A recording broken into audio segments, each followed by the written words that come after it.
নমস্কার, কৃষি দর্শন অনুষ্ঠানে আপনাদের সকলকে স্বাগত। এই অনুষ্ঠানে কৃষিকাজের পাশাপাশি আমরা সমান গুরুত্ব দিয়ে থাকি প্রাণী পালনকেও। আর আজকালকার দিনে পশ্চিমবঙ্গে যে সমস্ত গবাদি প্রাণী পালন করা হয় তার অন্যতম ছাগল। এটি পশ্চিমবঙ্গের অত্যন্ত গুরুত্বপূর্ণ একটি পশু সম্পদ। প্রধানত দুধ ও মাংসের জন্য এই ছাগল পালন করা হয়ে থাকে।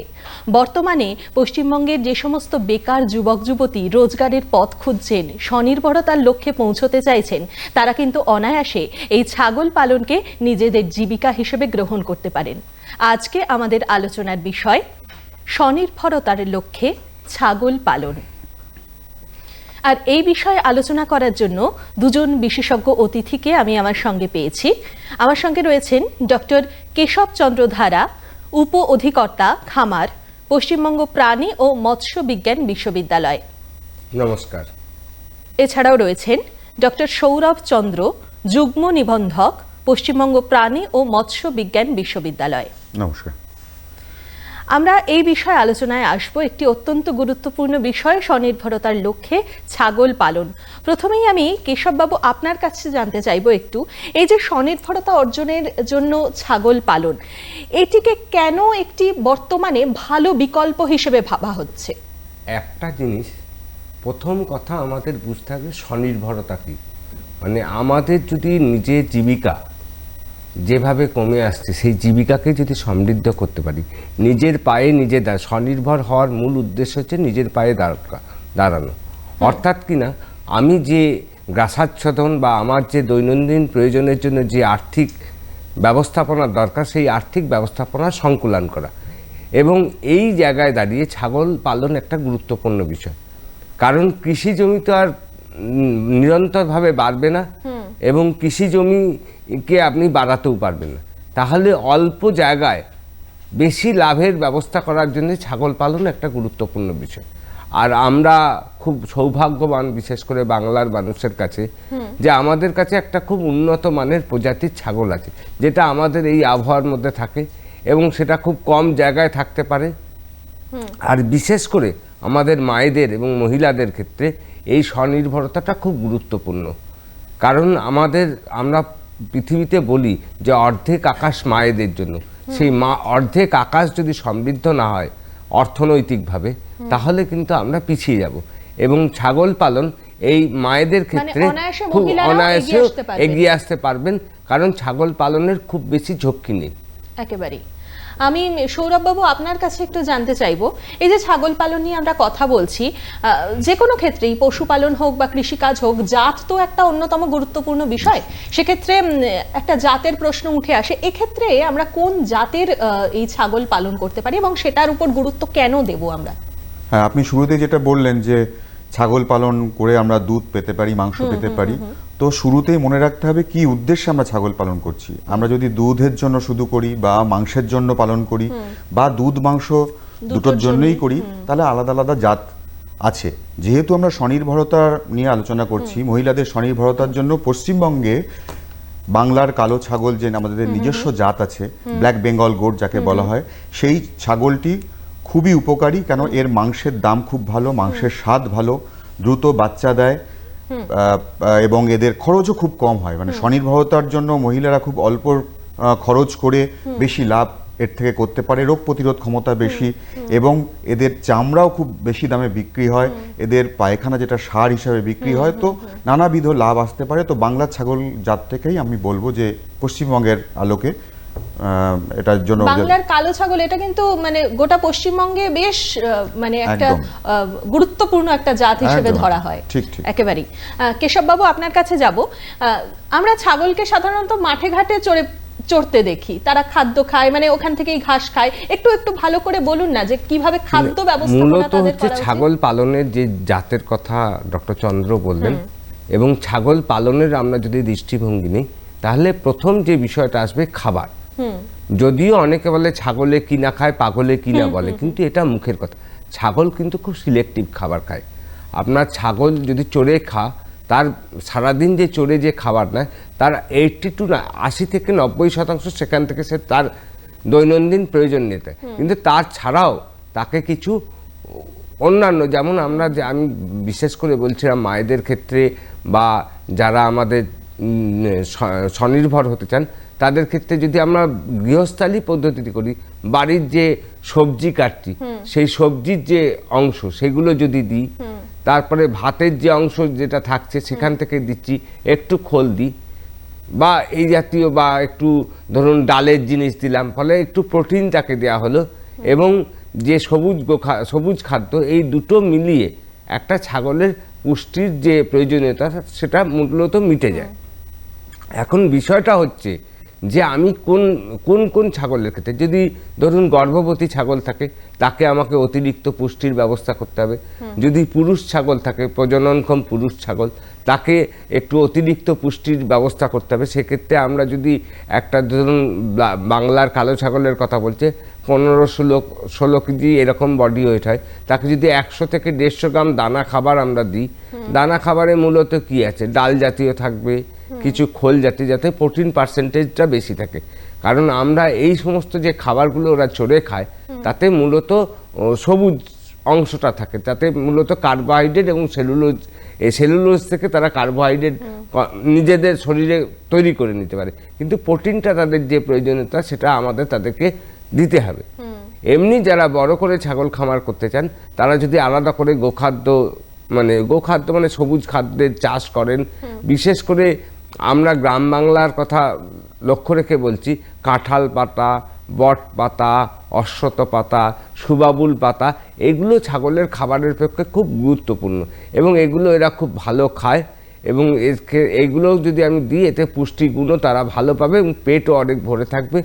এবং এছাড়া যেটা আমি আগেই বললাম যে শিশু ছাগল বা প্রজননক্ষম ছাগল বা গর্ভবতী ছাগল তাদের ক্ষেত্রে একটা কিছু অতিরিক্ত খাবার দেওয়া দরকার বলে আমার মনে হয়েছে এবং সেটাই আমাদের যারা এই ব্যাপারে উদ্যোগী হবেন তাদের এই বিষয়টা মাথায় রাখতে হবে। বেশ, ছাগলের খাদ্য ব্যবস্থাপনা অত্যন্ত গুরুত্বপূর্ণ বিষয়, সে বিষয়ে তো আমরা আলোচনা শুনেই নিলাম। একটু সৌরভবাবু আপনার কাছে জানতে চাইবো, যে কোনো পশুপালনের ক্ষেত্রেই কিন্তু পশুর রোগ হতে পারে এবং রোগ প্রতিরোধ তো করতেই হবে, চিকিৎসার ব্যবস্থা করতেই হবে। ছাগলের ক্ষেত্রে এটা কিভাবে করা যেতে পারে? ছাগলের ক্ষেত্রে বা যে কোনো প্রাণীর ক্ষেত্রে আমাদের প্রথমে মনে রাখতে হবে রোগ কাকে বলে। রোগ হচ্ছে সুস্থ অবস্থার থেকে যে কোনো পরিবর্তনকেই আমরা বলি রোগ। সুতরাং লক্ষ্য রাখতে হবে যাতে যেরকম আমরা রোজ দেখি তার থেকে যদি কোনো রকম পরিবর্তন দেখি তখনই ভাবতে হবে আমার এই ছাগলটির মধ্যে কোনো কিছু একটা অসুবিধা তো হয়েছে, এটাই লক্ষণ মূল, মানে রোজ যা দেখি তার থেকে আলাদা। এবার ছাগলের ক্ষেত্রে কিছু স্পেসিফিক রোগ আছে, নির্দিষ্ট কিছু রোগ হয়। খুব বেশি রোগ কিন্তু আমাদের এই বাংলার কালো ছাগলের হয় না, এটা একটা সুখের দিক, একটা আনন্দের দিক। দুটি রোগের মাত্র টিকা দিতে হয়, পিপিআর আর এফএমডি, এসো বা খুরাই এফএমডি রোগ এবং পিপিআর রোগ। এই এসো বা খুরাই রোগের টিকাটি 2 মাস বয়সে দিয়ে তারপরে 6 মাস অন্তর অন্তর এই রোগের টিকা দিতে হয়। আর পিপিআর রোগের বছরে একবার করে টিকা দিতে হয়, এটা 3-4 মাস বয়স যখন বাচ্চা তখনই প্রথমবার দিয়ে তারপর বছরে দিতে হয়। এছাড়া কিন্তু বিশেষ খুব একটা রোগ দেখা যায় না। এছাড়া যেগুলো অসংক্রামক রোগ হতে পারে, আশ্বিন মাসে ছাগল খুব একসঙ্গে সবুজ ঘাস খেয়ে নিল, জল ভিজে থাকে, ঘাস ভিজে থাকে, সেই সময় খেয়ে নিলে পেট ফুলে যায়। আমরা বাড়ির যদি বাসি পচা খাবার খাইয়ে দিই তাহলে পেট ফুলে যেতে পারে এবং কিটোসিস রোগ হতে পারে, যেটা কার্বোহাইড্রেটের অভাবে হয়। এরকম অসংক্রামক রোগ। আর সংক্রামক রোগের মধ্যে অনেক রকম রোগ আছে, ধরুন নিউমোনিয়া রোগ ছাগলের খুব হয়, এন্টারোটক্সিমিয়া মানে পাতলা পায়খানা, রক্ত পায়খানা, এই রোগগুলো হয়। তারপরে পা পচা রোগ, গলা ফোলা রোগ, বিভিন্ন রকম রোগ হয়। তবে মূলত পিপিআর রোগেই সারা পশ্চিমবাংলার ছাগল আক্রান্ত হয় এবং এসো রোগে আক্রান্ত হয়। এই জন্য এই দুটো রোগের টিকা আমরা প্রতিরোধ করার জন্য দিতে বলি। আর কৃমিনাশক ওষুধ কিন্তু নিয়মিতভাবে 3-4 মাস পর পর খাওয়াতে হবে। যদি কোনো খামারি না পারেন বা কোনো মহিলা না পারেন 3-4 মাস পর পর, তাহলে অন্তত যেন বছরে 2বার, বর্ষার আগে একবার, বর্ষার পরে একবার অবশ্যই যেন কৃমির ওষুধ খাওয়ানো হয়। এবং খামারের পরিষ্কার পরিচ্ছন্নতা রক্ষা করা কিন্তু সবচেয়ে বড় গুরুত্বপূর্ণ বিষয়। ওই বলে রোগ প্রতিরোধই হচ্ছে প্রতিরক্ষার প্রধান উপায়, প্রিভেনশন ইজ বেটার দ্যান কিউর। তো সুতরাং আমরা যদি পরিষ্কার পরিচ্ছন্ন রাখি আশপাশটা, আমরা যদি লক্ষ্য রাখি যে আমার ছাগল ঠিক আছে কিনা, তাহলে এইগুলোতেই কিন্তু ওদের আমরা রোগ প্রতিরোধ করতে পারবো। আর যদি অসুস্থ হয়ে যায় তাহলে নিকটবর্তী যে পশু চিকিৎসক আছেন সেখানে নিয়ে যাওয়ার কথা বলবো। একেবারেই। কেশববাবু, একটু জানতে চাইবো, আজকে আমাদের বিষয়টা যেহেতু স্বনির্ভরতার লক্ষ্যে এই ছাগল পালন, যারা কম পুঁজি নিয়ে শুরু করছেন তারা কিভাবে এগোবেন? ছাগল পালনে আমি আগেই বলেছি যে খুব বেশি পুঁজির দরকার নেই। কারণ আমি যদি ছাগল পালনকে দুটো ভাগে ভাগ করতে পারি, একটা ধরুন আমি ছোট ছাগল কিনলাম, 6 মাসের ছাগল কিনলাম, তাকে একটু অতিরিক্ত খাবার দিয়ে ভালো করে পরিচর্যা করে 12 মাস 13 মাস বা 14 মাস বয়সে তাকে বিক্রি করে দিলাম, 7-8 মাস তাকে রেখে দিই, তাহলে সেটা একটা ব্যবসা হয়। সেটাতে ধরুন 10টা ছাগল কিনলে তার দাম হচ্ছে কত, এই 20 থেকে 22,000 টাকা দাম হবে বা 30,000 টাকা দাম হবে। যখন সেটাকে আমি 6 মাস পরে বিক্রি করব, তখন অন্ততপক্ষে 60 থেকে 70,000 টাকা বিক্রি হবে। মানে এইরকম একটা জায়গায় আমি একটা গড়ে অঙ্কের হিসেবে বললাম যে 6 মাসে টাকা ডবল হওয়ার যে সুযোগটা, সেটা কিন্তু এই বাংলার কালো ছাগলের। কারণ সেই জন্যে সমস্ত মনীষীরাই বলেছেন যে এটা একটা এটিএম, এবং খরচ যে খুব বেশি আছে, তার থাকার জন্য বিশাল বাড়ি করতে হবে তা নয়, কিন্তু যেটা দেখতে হবে যে যে জায়গাটাতে সে থাকবে সেটা যেন শুকনো থাকে, পরিষ্কার পরিচ্ছন্ন থাকে। যা যা রোগবালাইয়ের কথা ডক্টর চন্দ্র ইতিমধ্যেই বলেছেন, তার প্রতিষেধক ব্যবস্থা আমাদের সরকারি ব্যবস্থাপনায় আছে, সেখানে গিয়ে সেটাকে নেওয়া, কৃমির ওষুধটা খাওয়া, খাবারটাকে খুব যে বেশি খরচ নেই, শুধু একটু যত্নার্থী রাখা, তার প্রতি একটু নজর দেয়া যে এইটাই আমার পেটের ভাত জোগাবে এই অ্যানিমেলটা, এইটা যদি আমার মানসিকতা থাকে, তাহলে অর্থনীতি আয়ের জন্য খুব বেশি ব্যয় করতে হবে না ছাগল পালনের ক্ষেত্রে, যেটা হচ্ছে সবচেয়ে গুরুত্বপূর্ণ। অত্যন্ত কম পুঁজিতেই এই ছাগল পালন শুরু করা যায়। সৌরভ বাবু, আপনার কাছে একটু জানতে চাইবো, আপনি একটু আগে কথায় কথায় বলছিলেন যে ঘর বাড়িটাকে পরিষ্কার রাখতে হবে, তো ঘর বাড়ির ক্ষেত্রে ছাগলের ঘর বাড়ি কিরকম হতে পারে, ছাগলের বাসস্থান কিরকম হতে পারে? হ্যাঁ, ছাগলের তো আমরা সাধারণত দেখি আমাদের বাড়ির উঠোনে বা বাড়ির পিছনে গাছের ছায়ায় পালন, বা ঘরে একটা দুটো ছাগল থাকে। তো যদি স্বনির্ভরতার লক্ষ্যে আমরা পালন করি, সেক্ষেত্রে একটু ব্যবসায়িক দৃষ্টিভঙ্গি রাখতে হবে। ছাগল শুধু ছেড়েও পালন করা যায়, বা খানিকটা সময় ছাড়া থাকলো, খানিকটা সময় বাঁধা থাকলো, এরকমভাবেও করা যায়, আবার পুরো বেঁধেও করা যায়। এখন বলছে ব্রয়লার পদ্ধতিতে ছাগলের উৎপাদন, সেটা হচ্ছে একেবারে পুরো খামারে বন্দি করে রেখে ছাগলকে, তাকে বাইরে গরুতে যেমন খাবার দেওয়া হয় আলাদা করে কিনে সেই খাবার, কিন্তু ছাগলের ক্ষেত্রে অত খরচ না করলেও হয়। যদি কেউ ব্যবসায়িকভাবে বড় আকারে করতে চান, তাহলে ব্রয়লার পদ্ধতিতে বন্ধ করে রেখে খামার তৈরি করে ঘর বাড়িতে রাখতে হবে।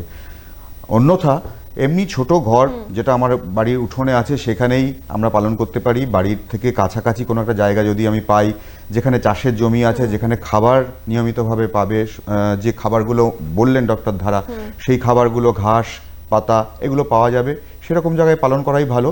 তবে মূলত কয়েকটা জিনিস লক্ষ্য রাখতে হয়, যাতে একটু পরিষ্কার পরিচ্ছন্ন হয় চারপাশটা, মেঝে যেন শুকনো থাকে, ঘরটা যেন কম করে মাটির থেকে 1.5 ফুট উঁচুতে হয় যদি ঘর করা হয়, কেননা ইঁদুর বাদুর ইত্যাদি, আর যেখানে বন্যা হয় জল হয় সেসব জায়গার থেকে, কেন ছাগল কিন্তু খুব পরিবেশের উপর খুব নির্ভরশীল, পরিবেশের তারতম্যে কিন্তু ওর রোগের সম্ভাবনা হয়।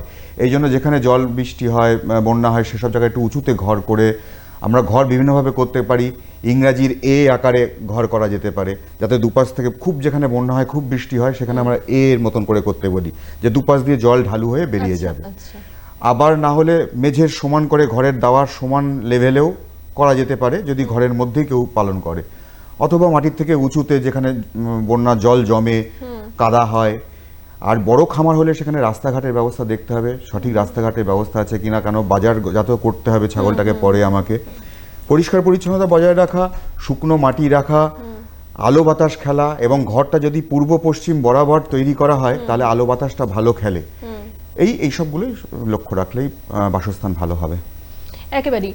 ডক্টর ধারা, আপনার কাছে একটু জানতে চাইবো, যারা স্বনির্ভরতার লক্ষ্যে ছাগল পালন করছেন, তারা যদি একটু আয় বাড়াতে চান, এটাই যদি তারা জীবিকা করতে চান, তারা কিভাবে এগোতে? আয় বাড়ানো আয় তো আপনাকে বাড়াতে গেলেই কতগুলো জিনিস। প্রথম বিষয় হচ্ছে যে ছাগলটাকে পালন করছে, আমি আগেই বলেছি, তার প্রতি যে যত্ন নেওয়ার ব্যাপারটা, রোগবালাই যেগুলো ডক্টর চন্দ্র বলেছেন, বাসস্থানের বিষয়গুলো, সেগুলো রাখা, প্লাস যদি তাকে একটু অতিরিক্ত খাবার দেওয়া যায়। কারণ ছাগল মূলত আমরা বাংলার কালো ছাগলের কথা বলছি, পশ্চিম বাংলার ক্ষেত্রে যেটা গুরুত্বপূর্ণ, বাংলার কালো ছাগল মূলত মাংসের জন্য। যদি তাকে একটু অতিরিক্ত খাবার দিই, 100 গ্রাম করে যদি একটা ছাগলকে দিনে অতিরিক্ত খাবার দিই, তাহলে তার ওজনটা এমনি স্বাভাবিকভাবে মানে যখন বাজারজাত করা হবে, ধরুন সেখান থেকে যদি 8 কেজি বা 10 কেজি মাংস হয়, সেটা আরও 1 কেজি মাংস বেশি হবে, তাহলে মানে আয় বেড়েছে। এটা যেমন মাংস উৎপাদনের দিকটা বাড়লো। এরপরে আসছে যে তার যে চামড়াটা, সেই চামড়াটা যদি আমরা এমনি যেটা হয় যে আমাদের কৃষক বন্ধুরা কি করে ফোরেরা নিয়ে যায়, মানে মিডল ম্যান, যাকে বাংলা ভাষায় বলা হয় ফোরে, কিন্তু সেটা হচ্ছে মিডল ম্যান। সেই মিডল ম্যানটা এটা নিয়ে যাচ্ছে আর কি। তো সেই ক্ষেত্রে আমরা যদি ছাগলটা এই চামড়াটাকে একটু প্রক্রিয়াকরণ করি, কস্টিক সোডা লবণ দিয়ে সেটাকে শোধন করে রেখে দিতে পারি, তারপরে সেই, কারণ বাংলার কালো ছাগলের চামড়া কিন্তু খুব উন্নত মানের। পৃথিবীর সবচেয়ে দামি লেদার যাকে বলা হচ্ছে তাকে বলা হচ্ছে মরক্কো লেদার। এই মরক্কো লেদার কিন্তু বাংলার কালো ছাগল থেকে পাওয়া যায়। যেটা আমরা 300-400 টাকায় একটা কালো ছাগলের চামড়া বিক্রি করে দিই, সেটা যদি ঠিকঠাক থাকে তাহলে সেটা 3 থেকে 4 হাজার টাকায় বিক্রি করতে পারে। ফলে কৃষক এখান থেকে অনেক বেশি দাম পাবে। এছাড়াও যেটা হচ্ছে যে ধরুন মাংস হলো, মাংসের অনেক কিছু ফেলে দিতে হয়, সেখান থেকে যদি আমি কিছু ভ্যালু অ্যাডিশন অর্থাৎ মূল্য নিযুক্তিকরণ, ধরুন যে মাংসের টুকরোগুলো ফেলে দেওয়া হচ্ছে সেইগুলোকে না ফেলে দিয়ে সেখান থেকে আমি সসেজ বানালাম, সেখান থেকে আমি যদি একটু মাংসের বড়া বানালাম, এবং সেগুলো করলে আরও বেশি বাজারজাত করা যায় এবং তা থেকে আয়ও অনেক বেশি করা যায়। এই হচ্ছে মূলত বিষয়, হচ্ছে মানে আয় বাড়ানোর ক্ষেত্রে একদিকে যেমন আমি তার গ্রোথ অর্থাৎ তার বৃদ্ধি বাড়াচ্ছি, তেমনি তার যে মূল্য নিযুক্তিকরণ অর্থাৎ ভ্যালু অ্যাডিশন করে মাংসেরও মূল্য আরও বেশি সেখান থেকে আমি পেতে পারছি। বেশ, ডক্টর চন্দ্র, আমরা আজকে স্বনির্ভরতার লক্ষ্যে ছাগল পালনের কথা বলছি, একটু গ্রামীণ মহিলাদের কথা বলুন। তাদের ক্ষেত্রে কতটা গুরুত্বপূর্ণ এই ছাগল পালনে, তারা কিভাবে স্বনির্ভর হতে পারেন? বাংলার কালো ছাগল যদি বলি আমি, এবং ছাগল পালনের ক্ষেত্রে ছোট প্রাণী গ্রামীণ মহিলাদের পক্ষে পালন করা খুবই সুবিধাজনক। এরা বাড়ির খুব কাছেই নিজের অন্য কাজকর্ম করতে করতেই ছাগল পালন করতে পারেন, সেই কাজে যুক্ত থাকতে পারেন। বাড়িতে আশেপাশে যেসব ঘাস পাতা হয় সেগুলো খেয়েও ছাগলকে বাড়িয়ে তোলা যেতে পারে। এবং মহিলাদের মনে রাখতে হবে খুব স্বল্প পুঁজি, খুব অল্প জায়গা এবং খুব কম খরচে আমরা এই ছাগল পালন করতে পারি যদি মহিলাদেরকে এই কাজে নিয়োজিত করি। মহিলারা এমনি ছাগল পালনের জন্য নিয়োজিত আছেন, কিন্তু তাদের স্বনির্ভরতার লক্ষ্যে বিভিন্ন ব্যাংক এখন লোন দিচ্ছে, বিভিন্ন স্বাস্থ্য দপ্তর, আমাদের প্রাণী সম্পদ বিকাশ দপ্তর, এরা সাহায্য করছে, ইনপুট দেয়, মানে ছাগলের বাচ্চা দেয়, ছাগলের স্বাস্থ্যের চিকিৎসার জন্য ক্যাম্প করে দেয়। সুতরাং অসুবিধে কিছু নেই। ছাগল পালনে মহিলারা অবশ্যই এগিয়ে আসতে পারেন, বাড়িতে বসেই আয় করতে পারেন। ডক্টর ধারা একটা বলছিলেন যে এটিএম বলা হয় ছাগলকে, যেটাকে বলা হয় গরিবের ব্যাংক। ছাগল পালন করলেন কোনো বাড়ির বিধবা কোনো মহিলা, তার যখন প্রয়োজন হলো, হয়তো ছেলের স্কুলের ফিস দিতে হবে বা মেয়ের বিয়ের সময় লাগবে, বা হঠাৎ করে তার হাতের টাকার দরকার হয়েছে, তার বাচ্চাটাকে, ছাগলের বাচ্চাটাকে বা ছাগলকে বিক্রি করে দিলে সঙ্গে সঙ্গে উনি টাকা পেয়ে যেতে পারেন। এই জন্য অনেকে বলে গরিবের গাই, গরিবের ব্যাংক ইত্যাদি। তো মহিলাদের জন্য স্বনির্ভরতার জন্য খুব ভালো হাতিয়ার। আমরা অনুষ্ঠানের একেবারে প্রায় শেষ পর্যায়েতেই চলে এসেছি। আমি কেশববাবু আপনার কাছে জানতে চাইবো, ছাগলের প্রজনন ব্যবস্থা সম্পর্কে যদি সংক্ষেপে কিছু বলেন। প্রজনন অত্যন্ত গুরুত্বপূর্ণ, এবং সবচেয়ে বড় কথা যে আমার ছাগলের প্রজনন যদি ঠিকমতো না হয়, যেটা ডক্টর চন্দ্র আগেই বলছিলেন যে ছাগলের বাচ্চা দেওয়ার হার, সেটাকে আমাকে বৃদ্ধি করতে হবে।